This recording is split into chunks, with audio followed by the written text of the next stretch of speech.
네가 내 얼굴을 보는 날에는 죽으리라 라는 제목으로 하나님 말씀 증거하도록 하겠습니다. 오늘은 하나님의 애굽을 치시는 10가지 재앙 중에 9번째 재앙에 관한 말씀입니다. 21절 먼저 한번 보겠습니다. 여호와께서 모세에게 이르시되 하늘을 향하여 네 손을 내밀어 애굽 땅 위에 흑암이 있게 하라. 곧 더듬을 만한 흑암이리라. 이 재앙도 경고도 없이 주어지는 재앙입니다. 세 번째 재앙과 여섯 번째 재앙과 마찬가지로 경고도 없이 주어지는데요.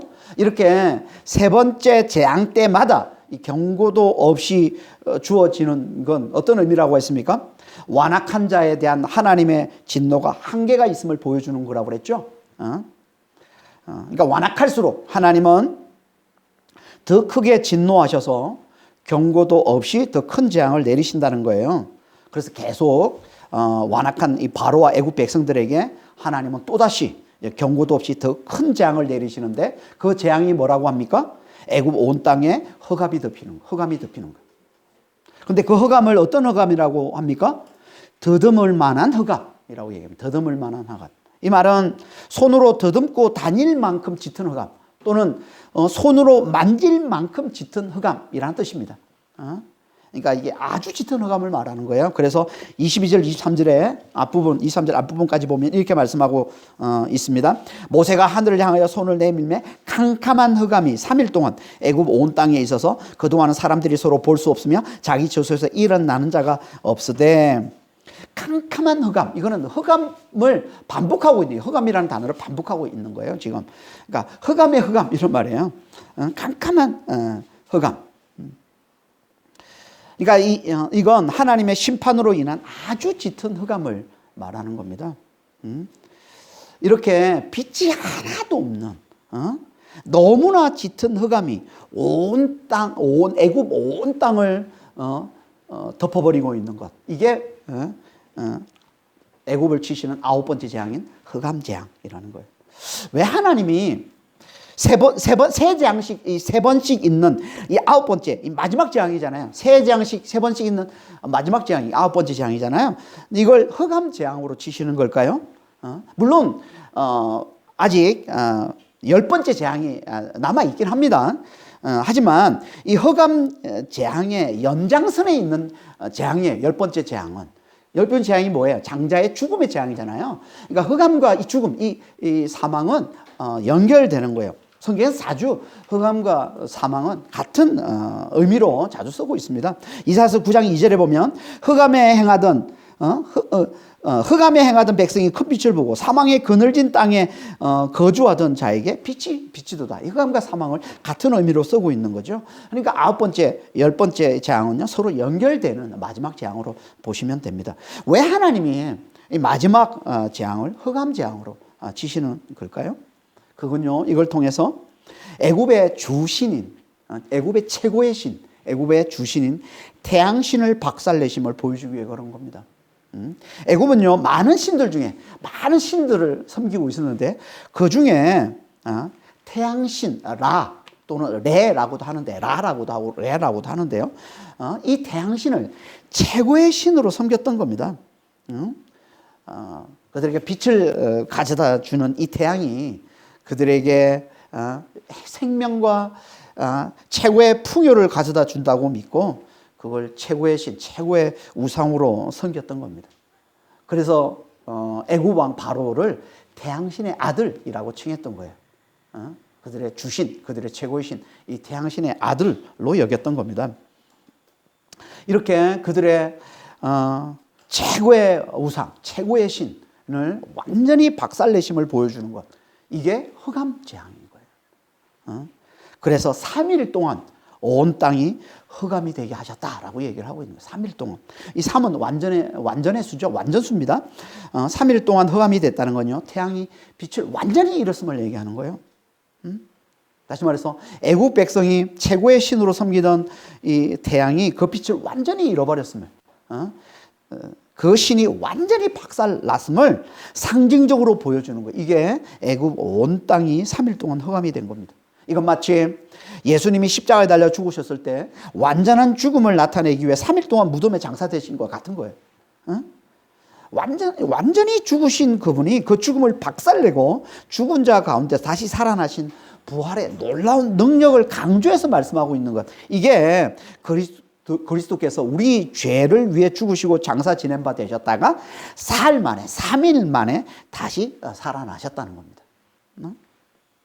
그런 것처럼 3일 동안 험이 됐다는 것도 애굽의 태양이 완전히 빛을 잃어버렸음을, 그들이 최고의 우상으로 섬기고 있었던 그 태양신이 완전히 박살났음을 상징적인 숫자를 통해서 강조해서 말씀해 주고 있는 거라는 겁니다. 그러니까 이것도 다시 한번 애굽의 10가지 재앙은 애굽이 섬기는 신들을 박살내는 하나님의 심판임을 잘 보여주고 있는 거죠. 하나님이 우상을, 하나님이 아닌 것을 하나님 자리에 올려놓고 하나님처럼 섬기는 걸 우리 하나님이 얼마나 가정스럽게 여기는지를, 그 우상 숭배를 하나님이 얼마나 철저히 멸하시는지를 잘 보여주는 거예요. 이게 10가지 재앙 이야기인 거예요.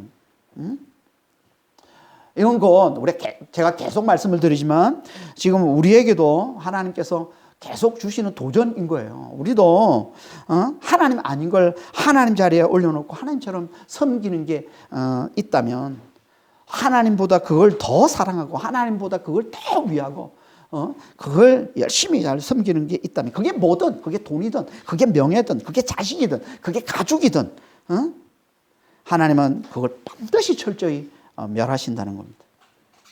하나님은 절대 당신의 영광, 당신의 찬송을 우상에게 뺏기지 않으시는 분이시라는 거예요. 이걸 계속 강조해서 계속 우리에게 말씀해 주고 있는 이야기. 이게 10가지 재앙을 하나님이 10가지 재앙을 통해서 애굽의 신들을 다 박살내는 이야기인 겁니다. 그러니까 우리는 정말 우리 스스로를 잘 돌아봐야 되는 거죠. 우리도 모르게 우상을 섬기고 있지는 않은지, 하나님이 아닌 걸 하나님보다 더 사랑하고 있지는 않은지, 더 위하고 있지는 않은지, 그걸 더 소중히 여기고 있지는 않은지 우리가 잘 돌아보고 속히 그걸 내려놓고 하나님을 하나님 자리에 올려놓는, 이게 예배잖아요. 하나님 자리에 올려놓는 거, 이게 워십, 이게 예배란 말이에요. 하나님을 가장 사랑하고 하나님을 가장 귀하게, 하나님을 가장 위하고 하나님을 가장 잘 섬기는, 다시 말해서 예수님을 가장 사랑하고 예수님을 가장 잘 귀히 여기고 존귀히 여기고 잘 위하는 자가 되시길 바랍니다. 그래야 진정한 하나님 백성들이 되는 것이고, 그런 것들은 하나님께서 반드시 놀라운 구원을 베풀어 주신다는 거예요.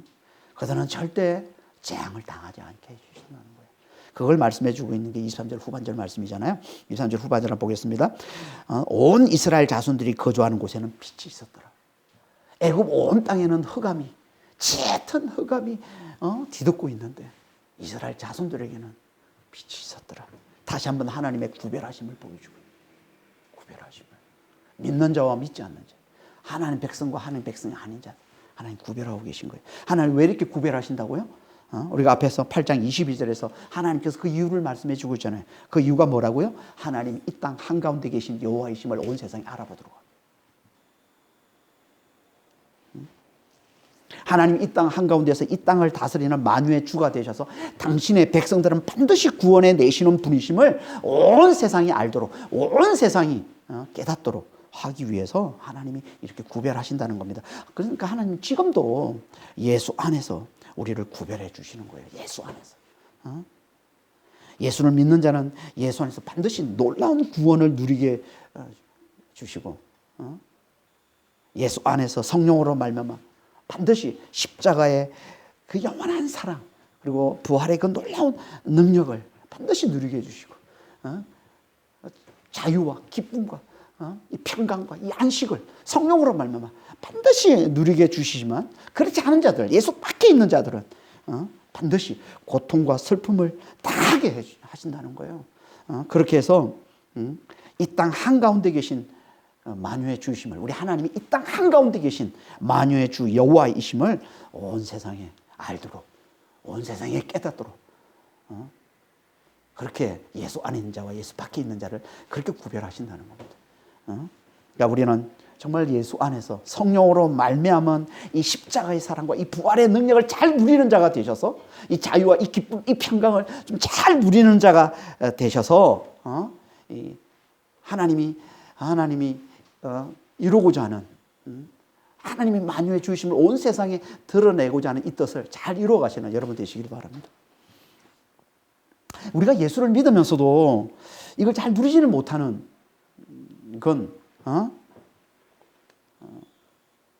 왜 우리가 잘 누리지는 못할까요? 잘 누리지는 못하잖아요. 예수 믿으면서도 실제로는 예수 안에서 구별하셨다고 그러는데 믿는 자와 믿지 않는 이렇게 확실히 구별하셨던 왜 우리가 예수를 믿는다면서 잘 누리지는 못합니까? 그건 한마디로 우리의 믿음이 연약하기 때문에 그런 거예요. 믿음이 연약하기 때문에. 다시 말해서 하나님이 이미 우리에게 주신 사랑과 능력, 예수 안에서 하나님이 이미 우리에게 주신 하나님의 그 놀라운 사랑과 능력, 우리 죄를 위해서 죽으신 예수의 그 십자가의 사랑, 우리의 의를 위해서 죽은 자 가운데서 다시 살아나신 예수의 그 부활의 능력, 그리고 그분이 그 부활하신 그분이 하늘에 올라 하늘과 땅을 다스리는 만유의 주가 되셨다는, 그리고 그분이 성령으로 지금 우리 안에 들어와 사셨다는 이 놀라운 복음을, 이 놀라운 진리를 우리가 잘 믿어야 되는데, 이걸 우리가 늘 잘 붙들어야 되는데, 그분의 십자가의 사랑과 그분의 부활의 능력과 그분의 만유의 주 되심과 그 만유의 주신 그분이 우리 안에 들어와 사시는 성령으로 우리 안에 들어와 사심을 우리가 잘 듣고 우리가 잘 믿고 잘 붙들고 늘 이걸 여기에 우리의 마음이 가 있어야 되는데 그렇지 않기 때문에 그런 거예요. 그것보다 늘 눈에 보이는 세상에서의 성공과 눈에 보이는 이 세상에서의 행복에 우리의 마음이 더 많이 가 있기 때문에 그런 거예요. 그러니 성령으로 말미암은 하나님의 이 놀라운 사랑과 이 놀라운 능력을 우리가 제대로 누리지는 못하는 거죠. 성령으로 말미암은 이 자유와 이 기쁨과 이 평강을 우리가 제대로 잘 누리지는 못하는 겁니다. 예수 안에서 하나님이 구별해 주신 이 구별하심을 우리가 잘 누리지를 못하고 있는 겁니다. 그러니까 우리는 정말 예수의 복음에, 예수의 십자가의 사랑과 이 부활의 능력에, 그분의 만유의 주 되심, 만유의 주 되신 그분이 성령으로 우리 안에 들어와 사심에 우리가 늘 잘 집중하고 늘 바라보고 그게 우리의 마음을 쏟고 그걸 잘 믿고 그걸 잘 붙드는 자가 되시길 바랍니다. 그래야 우리가 처한 환경과 상관없이 우리가 아무리 가난 가운데 있고 우리가 아무리 실패 가운데 있다 할지라도 그게 있든 없든 상관없이 우리의 환경과 상관없이 우리는 성령으로 말미암아 이 구원의 능력을, 십자가의 사랑과 이 부활의 능력을, 성령으로 말미암아 이 자유와 이 기쁨과 이 평강을 우리가 잘 누리며 살 수 있는 것이고, 하나님이 이걸 들어서 당신이 이 땅 한가운데에 계신 만유의 주 여호와이심을 온 세상에 알도록, 온 세상이 깨닫도록 그렇게 나타내 보여주신다는 거예요. 이걸 들어서 세상 눈으로 보면은 좌절일 수밖에 없고 절망일 수밖에 없고 낙심일 수밖에 없는 상황에서도 성령으로 말미암아 자유와 기쁨과 평강과 안식을 누리고 있는 이걸 보면서 세상은 놀라는 거죠. 이상하게 여기는 거죠. 왜 그럴까? 그걸 통해서 우리 하나님이 이 땅 한가운데서 이 온 세상을 다스리시는 만유의 주 되심을 세상이 나타내 보여주는 거예요. 그걸 우리를 통해서, 그런 우리를 통해서. 그래서 정말 우리는 정말 예수님께 마음을 잘 두시길 바랍니다. 늘 예수님께 마음을 잘, 예수의 십자가의 사랑과 부활의 능력에 늘 마음을 집중하시길 바랍니다. 이렇게 3일 동안 태양이 완전히 빛을 잃고 그래서 서로를 볼 수도 없고 있는 자리에서 일어날 수도 없는, 있는 자리에서 왜 움직일 수, 짙은 어둠이, 짙은 흑암이기 때문에 일어날 수, 움직일 수가 없잖아요. 그런 깜깜한 흑암의 재앙을 내린 것만도 이게 얼마나 힘들어요, 견디기가. 근데 거기에다가 하나님의 구별하심으로 자기들에겐 깜깜한 흑암인데, 아니 옆에 있는 이스라엘 자손들은 빛 가운데 있는 걸 보는 건 이건 정말 얼마나 견디기 힘들겠어요. 그래서 애굽 왕 바로가 다시 모세를 불러서 이렇게 얘기를 합니다. 24절 한번 보겠습니다. 바로가 모세를 불러서 이르되 너희는 가서 여호와를 섬기되 너희의 양과 소는 머물러 두고 너희 어린 것들은 너희와 함께 갈지니라. 많이 양보했습니다. 앞에 메뚜기 재앙 때, 8번째 재앙인 메뚜기의 재앙 때는 바로가 어떻게 타협하려고 했어요?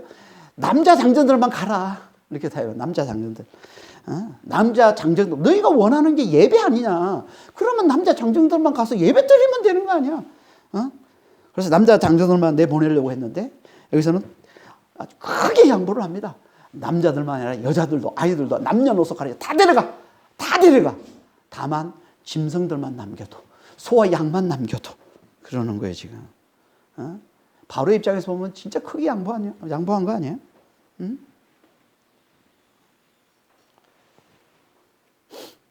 어떻게 보면 거의 90% 하나님께 항복한 거예요. 그냥 거의 항복한 거예요.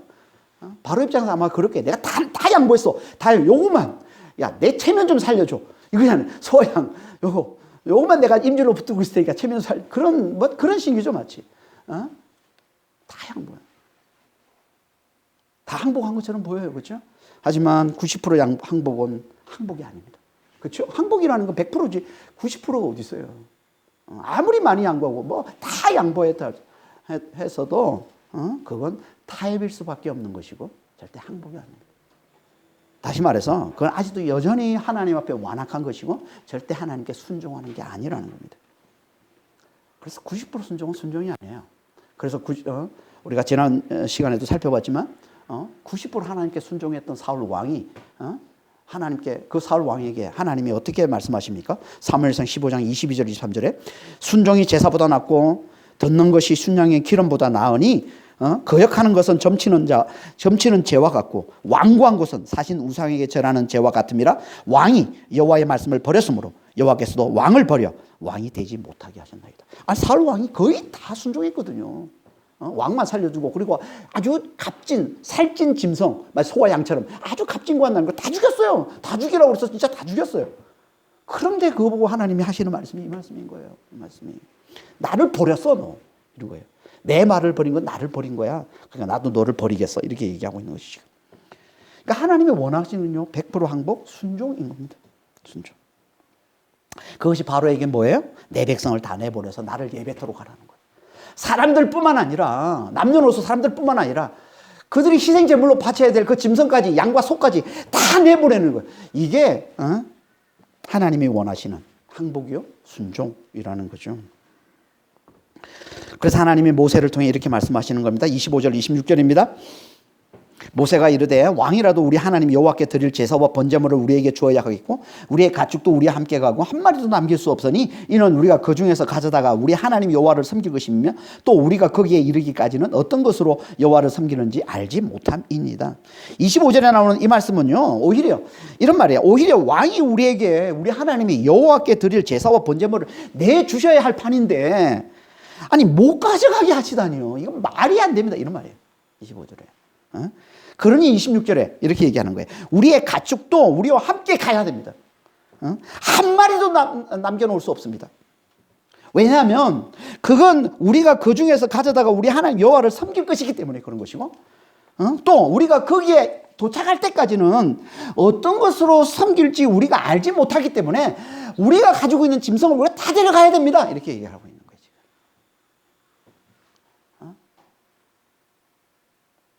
그러니까 한마디로 뭐예요? 바로의 제안을 거절하는 거죠. 바로의 타협안을 받아들일 수 없다. 그거 받아들일 수 없다. 거절하고 있는 거예요. 뭘 보여주는 겁니까? 우리 하나님께서는 타협해서는 안 된다. 타협하려 해서는 안 된다는 거예요. 하나님께. 하나님께는 항복해야 되는 것이지 타협하려 해서는 안 된다. 하나님께는 항복해야 구원인 것이지 그렇지 않으면 아무리 많이 양보한다 할지라도 하나님께 타협하려고 하면 절대 구원받을 수 없다는 거예요.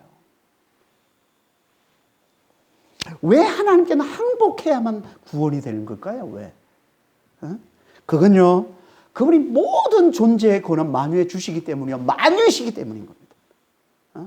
고린도서 3장 11절에 예수님 보고 뭐라고 그래요? 예수님 그리스도가 만유시요 만유 안에 계신 분이라고 그러잖아요. 만유해 주시고 만유신 거예요. 하나님이. 그분이 만유시기 때문에. 다시 말해서 그분이 빛이에요. 세상의 빛이라고 그러잖아요. 예수님. 그분이 생명이에요. 그분이 부활이에요. 그분이 길이에요. 그분이 진리예요. 그분이 사랑이고 그분이 능력이에요. 그분이 기쁨이고 그분이 평강인 거예요.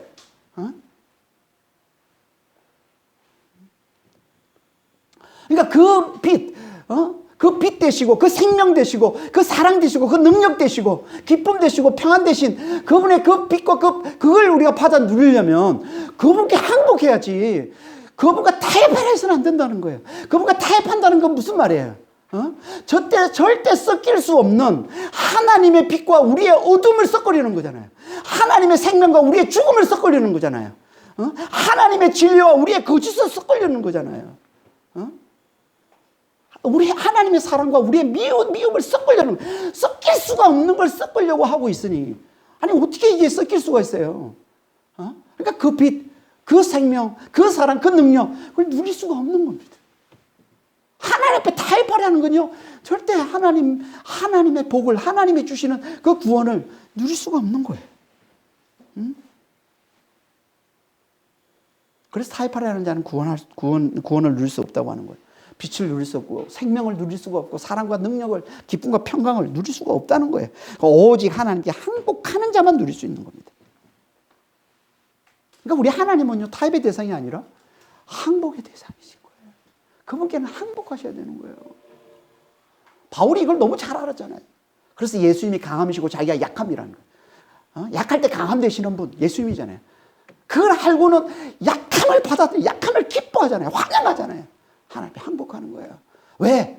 그래야 그분이 내 안에 그 강함이 내 안에 드러나니까 나를 통해 드러나니까 그 강함이 드러나니까 하나님께 항복해야 그분의 빛이 우리를 통해 드러나고 그분의 생명이 그분의 능력이 그분의 사랑이 그분의 기쁨이 그분의 평강이 우리를 통해 드러나는 겁니다. 이게 항복인 거예요. 이건 지금 우리에게도 똑같이 주시는 말씀입니다. 하나님은 절대 거래와 타협의 대상이 아니라는 거예요. 제가 이만큼 해드릴 테니 하나님 저를 구원해 주세요. 제가 이렇게 섬길 테니 이렇게 헌신할 테니 하나님 저를 축복해 주시고 제 가정을 축복해 주세요. 이런 거래는 이런 타협은 우리 하나님께 절대 통하지 않습니다. 그런데도 얼마나 많은 사람들이 이렇게 하나님을 믿는지 몰라요. 그러다가 그렇게 섬겼는데 그렇게 헌신했는데 그렇게 봉사했는데도 축복이 나타나지 않으면 구원이 주어지지 않으면 임하지 않으면 하나님을 원망하고 하나님을 불평하고 하나님과 멀어지는 사람들이 너무나 많은 거예요. 지금도 수많은 교회 다니는 사람들 중에 이런 믿음으로 사는 사람들이 얼마나 많은지 몰라요. 이건 하나님을 몰라도 한참 모르기 때문에 그런 거예요. 더 정확히 말하면 하나님을 우상으로 섬기기 때문에 그런 거예요. 여러분 우상 숭배는 한마디로 거래와 타협입니다. 이게 우상 숭배예요. 내가 이만큼 섬겼으니 이만큼 복을 달라. 지성이면 감청이라는 것. 신을 내 마음대로 조종할 수 있다는 거예요.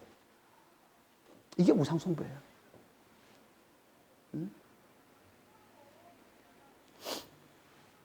지금 수능을 앞두고 있어서 교회나 절마다 기도하는 사람들이 정말 많이 있습니다. 얼마 전에 산에 오르다가 절에 잠깐 들렸는데요. 절 안에 여기저기 스티커들이 가득 붙어 있는 걸 봤어요. 가까이서 봤더니 이름들이 빼곡히 적혀 있습니다. 그게. 무슨 이름이겠어요? 대부분 수능을 보는 학생들의 이름이겠죠.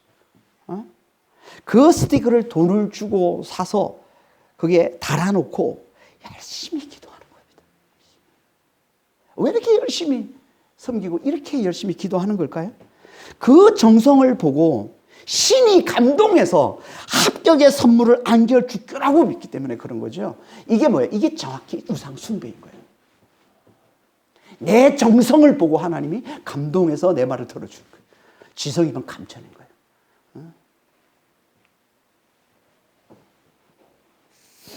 하나님도 이렇게 섬기는 자들이 많이 있어요. 아니라는 거예요. 아닙니다.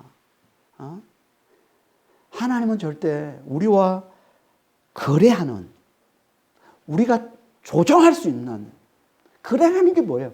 조종할 수 있다는 거, 신을. 그게 거래잖아요. 내가 이만큼 줄 테니까 이만큼 해주셔야 돼요. 이게 거래잖아요. 내 정성으로, 내 열심으로, 내 봉사로 하나님을 내 마음대로 조종하려고 하는 거예요.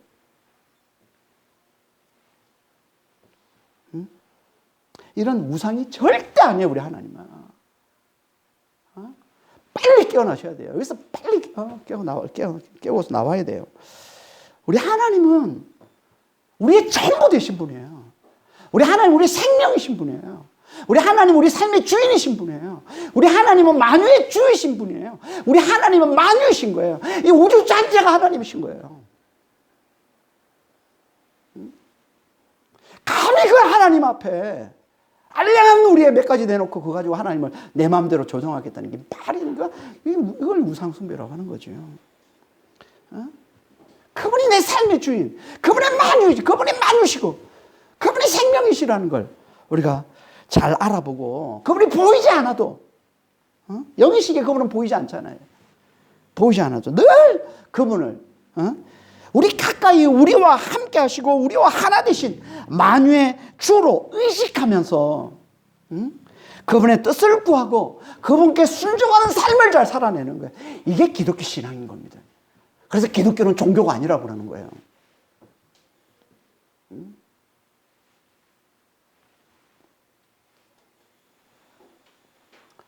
그러니까 우리 늘 하나님께 잘 항복하는 자가 되셔야 돼요. 바로처럼 하나님과 타협하려 해서는 안 돼요. 하나님과 거래하려 해서는 안 됩니다. 하나님께 항복하는 자가 돼야 돼요. 여러분, 타협은요, 안 통하면 반드시 그 대상을 더 완악하게 손절합니다. 완악하게. 그래서 바로가 타협이 안 통하니까 더 완악하게 하나님과 모세를 손절하잖아요. 내버리죠. 그게 27절에서 29절 말씀이에요. 여호와께서 바로의 마음을 완악하게 하셨으므로 그들을 보내기를 기뻐하지 아니하고 바로가 모세에게 이르되 너는 나를 떠나가고 스스로 삼가 다시 내 얼굴을 보지 말라. 네가 내 얼굴을 보는 날에는 죽으리라. 모세가 이르되 당신이 말씀하신 대로 내가 다시는 당신의 얼굴을 보지 아니하리다. 여호와께서 바로의 마음을 완악하게 하셨다는 건 완악하게 무슨 뜻이라고 했습니까? 내버려 두셨다고 그러죠. 내버려 두시니까 바로가 더 완악해지는 거예요. 그 완악해진 모습을 보여주는 게 뭐예요? 모세에게 다시는 내 얼굴을 보지 말고 내가 다시 너 얼굴을 보는 날에는 넌 죽어, 이 얘기잖아요. 이 말은 곧 무슨 말이에요? 다시는 나를 찾지 말라는 거죠. 한 번 더 찾아오면은 내가 너를 죽이겠다, 이런 말이에요. 너 찾으면 내가 너를 죽이겠다. 뭘 보여주는 거예요? 바로의 완악함이 극에 달했음을 보여주고 있는 거예요.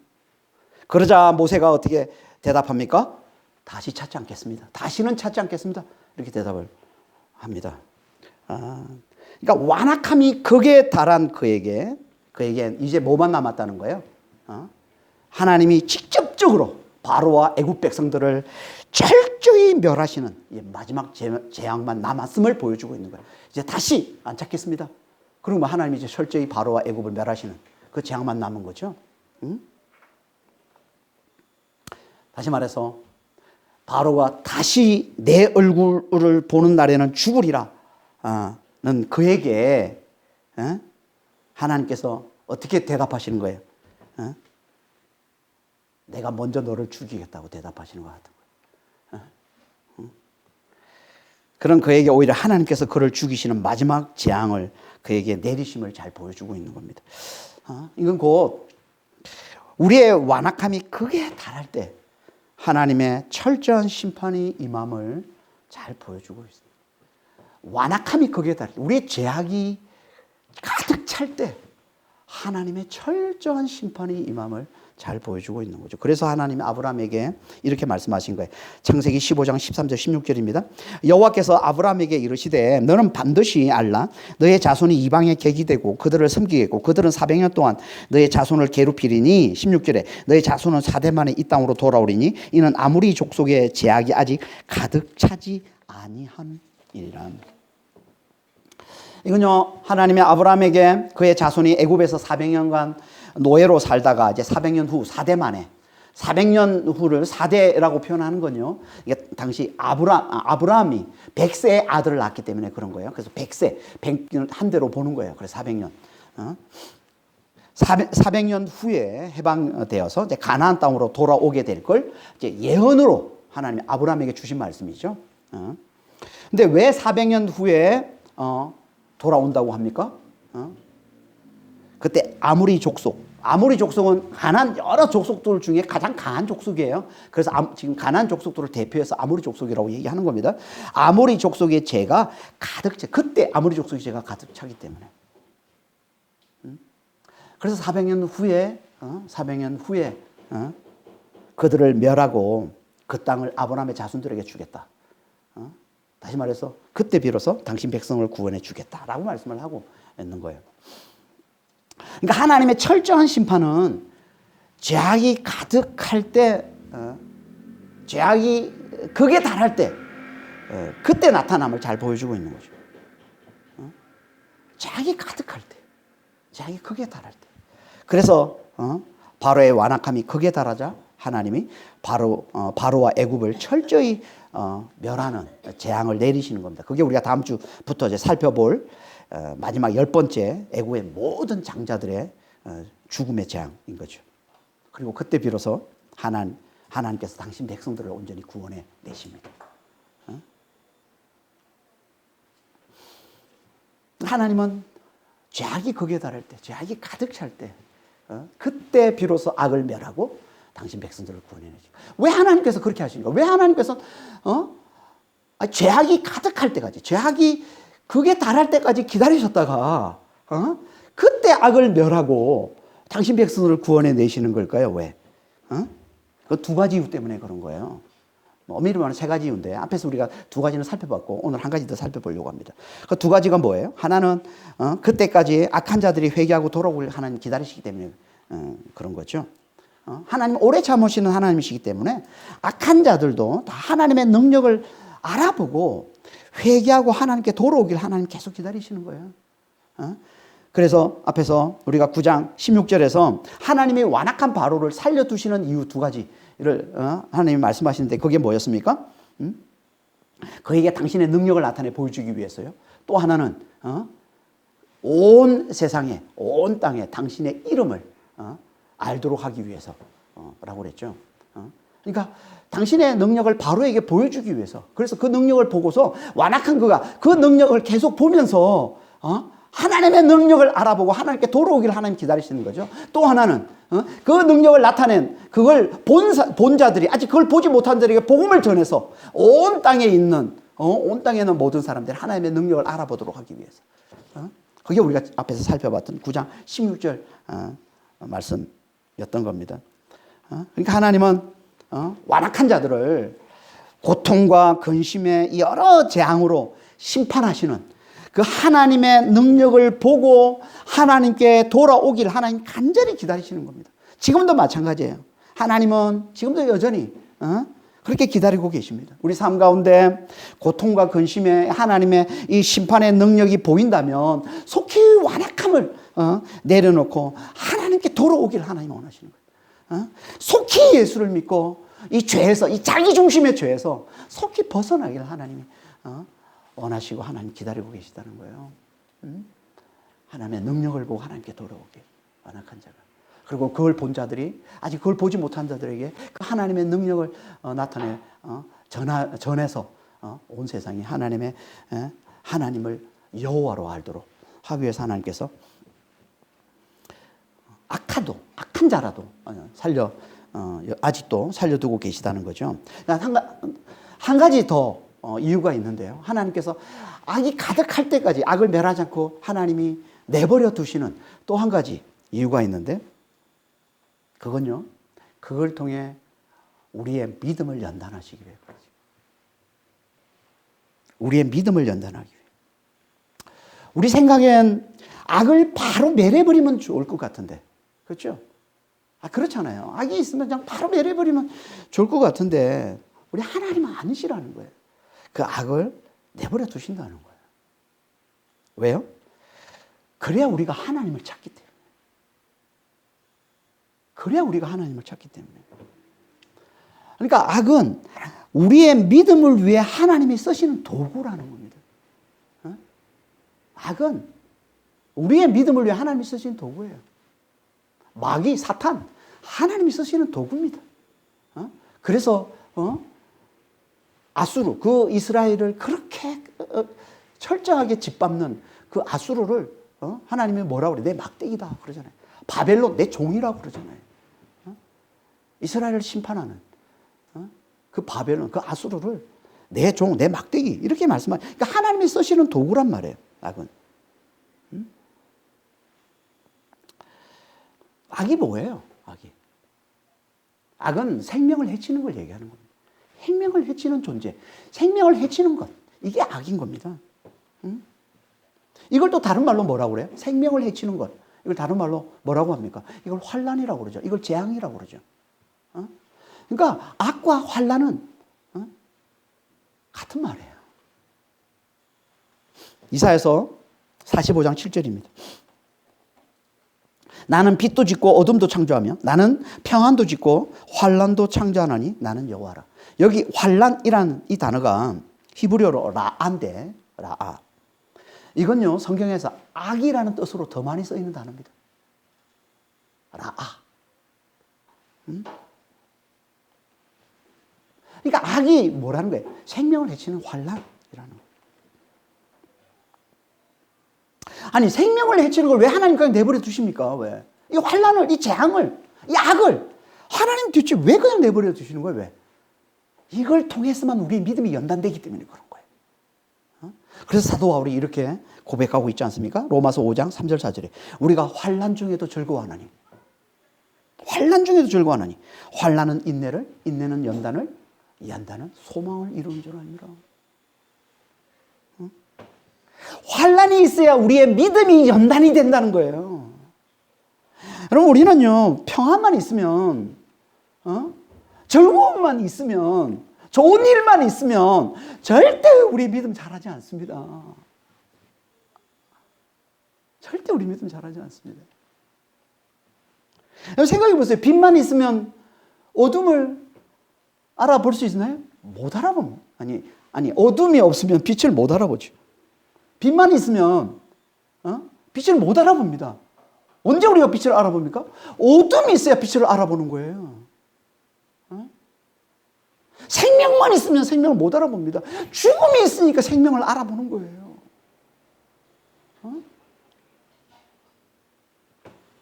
그런 것처럼 이 생명을 해치는 이 환난이 있어야 생명을 위하는 이 선하신 하나님, 이 평안의 하나님을 우리가 알아보고 그분을 찾게 되는 거예요. 우리가 늘 평안해. 늘 좋은 일만 있어. 절대 하나님 안 찾습니다. 절대. 그래서 잘 사는 사람들은 하나님 안 찾아요. 그래서 이사야서 61장에 뭐라고 그래요? 복음이 누구에게 임했다? 가난한 자들에게 복음이 임한다고 그래요. 가난한 자들. 안 찾아요, 하나님. 평안만 있으면. 어둠이 있으니까, 악이 있으니까 하나님을 찾고 하나님을 알아보고 하나님을 찾고 하는 겁니다. 그래서 하나님이 우리 안팎으로 악을 두시고 우리 안팎으로 환난을 겪게 하시는 겁니다. 밖으로는 고통을 당하게 하시고 안으로는 근심이 끊이지 않게 하시는 거예요. 왜요? 그걸 통해서 오직 하나님만 우리의 평안이심을, 하나님만이 우리의 생명을 위하시는 우리의 선한 목자이심을 확실히 깨닫도록 하기 위해. 우리가 그걸 놓쳐버리면 하나님이 다시 우리에게 악을, 환난을 붙여주셔서 하나님이구나. 내게 평안을 주시는 분은, 내게 평안이 되시는 분은 하나님이구나. 내 생명을 주시는 분은 하나님이시구나. 이걸 다시 알아보고 그 하나님을 붙들고 그 하나님을 의지하고 그 하나님만을 끝까지 붙들고 살아가게 하기 위해서. 근데 하나님은 우리의 믿음의 연단을 위해 악이 가득할 때까지, 악이 극에 달할 때까지 악을 내버려 두시고 악을 멸하지 않으시고 계속 하나님께서 기다리신다는 거예요. 우리의 믿음의 연단을 위해. 그러니까 우리가 악의 영향을 덜 받으려면, 다시 말해서 우리가 평안을 잘 누리며 살려면 우리가 어떻게 해야 됩니까? 믿음이 연단돼야죠. 믿음이 연단되면 됩니다. 믿음의 연단이 뭐예요? 한마디로 예수 안에 잘 거하는 겁니다. 예수 안에 잘 거하는 거예요. 이게 믿음의 연단이에요. 그래서 예수님이 그러신 거예요. 요한복음 16장 33절에 이것을 너희에게 이르는 것은 너희로 내 안에서 평안을 누리게 하려 함이라. 세상에서는 너희가 환난을 당하나 담대하라. 내가 세상을 이겼노라. 죽으시고 부활하셔서 세상을 이기신 예수 안에 잘 거예요. 세상의 환난에 휘둘리지 않고 우리가 평안을 잘 누리며 살 수 있다는 거예요. 예수. 세상은 우리 밖에, 예수 밖에, 이 세상은 환난이에요. 환난이 지금도 환난, 어제도 환난, 지금도 환난, 앞으로도 환난이에요. 세상은. 근데 이 세상이, 이 환난이 요동치고 환난의 파도가 끊이지 않는 이 세상에서 우리가 어떻게 평안을 누리며 살 수 있다고요? 예수 안에, 예수라는 방주 안에 있을 때, 그 안에 잘 거할 때 우리가 평안을 누릴 수 있다는 겁니다. 죽으시고 부활하시고 세상을 이기신 만유의 주가 되신 우리가 예수 안에 잘 거할 때, 그러니까 우리는 늘 예수를 잘 바라봄으로 포도나무에 붙은 가지처럼 예수 안에 잘 거하는 자가 되시길 바랍니다. 어떻게 우리가 예수 안에 잘 거해요? 예수의 복음에 우리의 마음을 두고 예수의 복음을 잘 믿고 그걸 잘 붙드는 건 왜 방법이 없어요? 잘 믿는 거에 방법이 없습니다. 예수의 복음을 잘 듣는 거예요. 예수의 십자가의 사랑과 부활의 능력을 잘 듣는 거예요. 그분이 하늘에 올라 하늘과 땅을 다스리는 만유의 주가 되셨다는 걸 잘 듣는 겁니다. 만유의 주가 되신 그분이 내 안에 들어와서 성령으로 내 안에 들어와 사신다는 이 복음을 늘 잘 듣는 거예요. 이거는 방법이 없어요.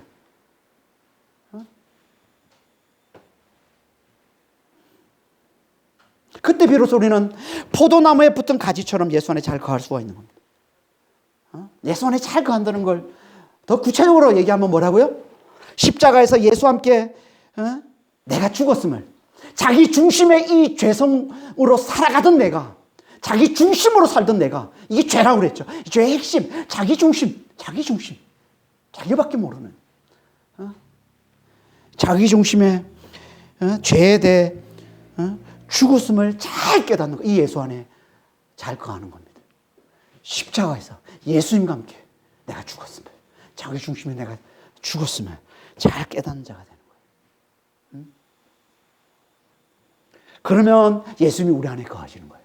내가 예수 안에 거하면 예수님이 그 자리에, 죄가 없어진 그 자리에, 죄가 사라진 그 자리에, 죄가 십자가에 못 박힌 그 자리에 부활하신 예수님이 들어오셔서, 부활하시고 하늘에 오르셔서 만유의 주가 되신 그분이 성령으로 우리 안에 들어와 사시는 거예요. 이게 내 안에 예수님이 사시는 거예요.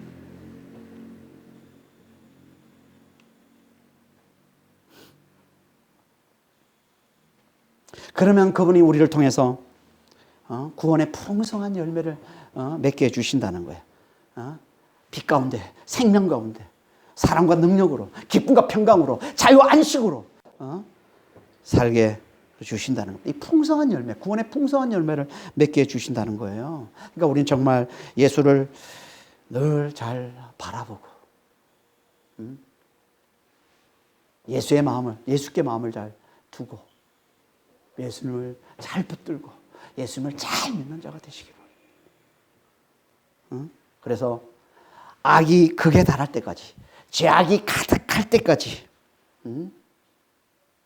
아무리 이 죄악이 안팎으로 우는 사자처럼 우리를 덤벼들어도, 우리를 애워싸고 우리를 뒤덮고 막 이 죄악이, 이 환란이, 이 재앙이 뒤는다 할지라도 우리는 예수 안에서 담대히 예수님이 우리에게 주시는 이 평안을, 이 구원을 잘 누리며 사는 그런 믿음의 성도들이 다 되시기를 예수님으로 축원합니다. 기도하겠습니다. 하나님 아버지, 하나님의 빛이심을, 하나님이 생명이심을, 하나님이 사랑이시고 하나님의 능력이시고 하나님의 기쁨이시고 하나님이 평안이심을 우리가 잘 알고 잘 깨닫고 절대 하나님과 타협하려 하지 않고 바로처럼 하나님과 타협하려다가 멸망당하는 자, 어리석은 자가 되지 않고 정말 하나님께 잘 항복하는 자가 될 수 있도록 주님 저희를 축복하여 주시옵소서. 그리고 주님께서 우리의 구원을 위해서 보내주신 예수님 안에 정말 잘 거하는 자가 될 수 있도록 그 십자가를 잘 붙드는 자가 될 수 있도록 그리스도와 함께 내가 죽었음을 잘 깨닫는 자가 될 수 있도록 그래서 예수님이 부활하신 예수님이 만유의 주가 되신 예수님이 성령으로 내 안에 들어와 사시는 내 안에 예수님이 사시는 자가 잘 될 수 있도록 그래서 그분이 우리를 통해서 흘려 내는 아버지 하나님 맺게 하시는 이 풍성한 열매 이 구원과 이 평안과 이 기쁨, 이 자유와 이 안식을 우리가 잘 누리며 살아갈 수 있도록 세상에 환란이 가득해도 예수 안에서 정말 평안을 누리며 잘 살아가는 그런 믿음의 성도들이 다 될 수 있도록 저희를 축복해 주시고 인도하여 주시옵소서. 감사하며 우리 주 예수 그리스도 이름으로 기도합니다. 아멘.